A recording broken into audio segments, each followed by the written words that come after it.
Hello everybody, welcome to May and what looks like is going to be some good weather coming up in the next few days. So I thought, as it's a new month and we're starting a new theme, this month's theme is all about progress and how to get you further along your path, whether it's your life, your business, your career, whichever way we're looking at it. And the first thing I wanted to do today is look at the 3 things that are probably killing your progress. And a lot of you will sort of identify with that washing machine feeling that you're constantly on a spin cycle and you're trying to get clients, and you're trying to get the promotion, you're trying to get the kids where you want them to be, you know, whatever it is you're going at. And one of my clients described this beautifully as like obstacle course races, a whole lot of them, one after the other. And of course, some of these things we put in our own way, other things are put in the way for us.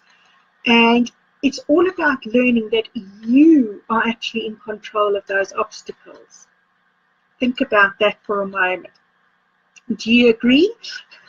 Well, let's have a chat about that. But today, our tip for today, I really wanted to point out 3 things that could be killing your progress, and of course some ideas on what to do about them.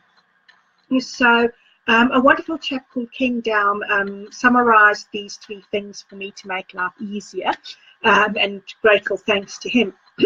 And when it comes to progress, there's, you know, three main ways that your progress can be hampered, and that's habitually, and by habitually I mean embedding the habits of negative self-talk, pessimism, and generally getting in your own way. That's the first way. So how do you recognize that? That is when I see it a lot when I'm working with clients, and I say, right, so what would you like? And the answer is, oh, well, I don't want this, I don't want that, I don't want my husband to work long hours, I don't want my kids in these schools, I don't want clients who are like this kind of thing. And that comes from the what you don't want looping through over and over again, and that's actually a habit. Think about that. So negative self-talk, pessimism, and the things that get in your own way, so like imposter syndrome and that kind of thing, are obstacles. You can get over it, and in just a moment I'm going to give you some ideas on how you can. So let's look at the second way, and this is sort of internal hampering. And you think about it in terms of, if this was a business, what would be internal? Cash flow. What is the biggest thing everyone says they want more of? Money. Now, the good thing about internal blockages is things like cash flow or learning a new skill, something like that. It's a one-off thing. It only happens once. You sort it out once, you get the skills you need, you learn what you need to do, you improve and move on. Generally a one-off thing. Doesn't need much more explanation than that, does it? Hi Jen, how are you? Lovely to see you here. The third thing that could be killing your progress is external things. So these are things that are outside of your control, such as weather or politics or physical limitations. These are the things you can't do anything about. And you might be experiencing one or more of these things. And external things that are killing you are, you know, an unforeseen downpour of weather, flooding your business or your house or the school or, you know, wherever you are, a change in government, things that you can't really do anything about. Now, in those 3 ways, whether it's a habitual blockage of progress, an internal blockage, or an external blockage, there is something you can do.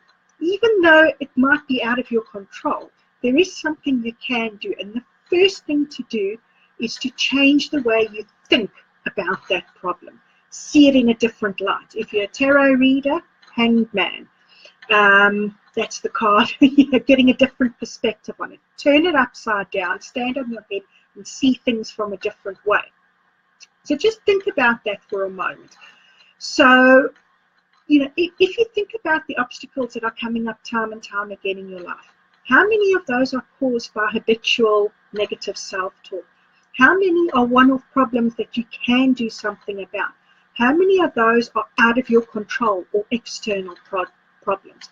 So here are a few ways that you can do something about them with. So first and foremost, you can control your attitude. You can get in charge of that, and you can say, right, I'm noticing I'm saying I don't want, or I'm doing negative talk, or I'm feeling down about things. I don't want that. What can I do about it? How can I change my attitude? Go for a walk, play with the puppies, you know, sit in the company of people that really inspire and motivate you. You'll find your attitude shifts really good. Another way that you can control is the amount of effort you put into your chosen goals. So if you over-efforting or doing too much, rein it in. If you're not doing enough, build it up. You are actually in control of how much time and effort you put into achieving your goals. You can also control how you respond to a situation and opportunities that come up. Sometimes there's so much negative self-talk that we miss the opportunities. Hey, who hasn't done it? We all have. I have, you have. But thinking about how you respond in any given situation can help you spot opportunities even more so. How cool is that? Another thing you can control is your diet, your exercise, and your commitments, and how you balance those with family and life. So you can be in control of that. You can take the reins. You might not think it, but you actually can. Remember, it's how you respond to those things. The other thing you can do is realize that through using these tips that I've just given you, your attitude, effort, responding, diet and exercise and commitment, these all alter your mood and your motivation when you manage them and you get them in balance. And when you manage them and you get them in balance, suddenly you're on top of everything and your progress is 7-10-fold. It's completely changed. So, in summary, be great, be you, change your mind, change your world, and be aware of what's holding you back. Until next week, have a wonderful week, and see you again next week. Bye.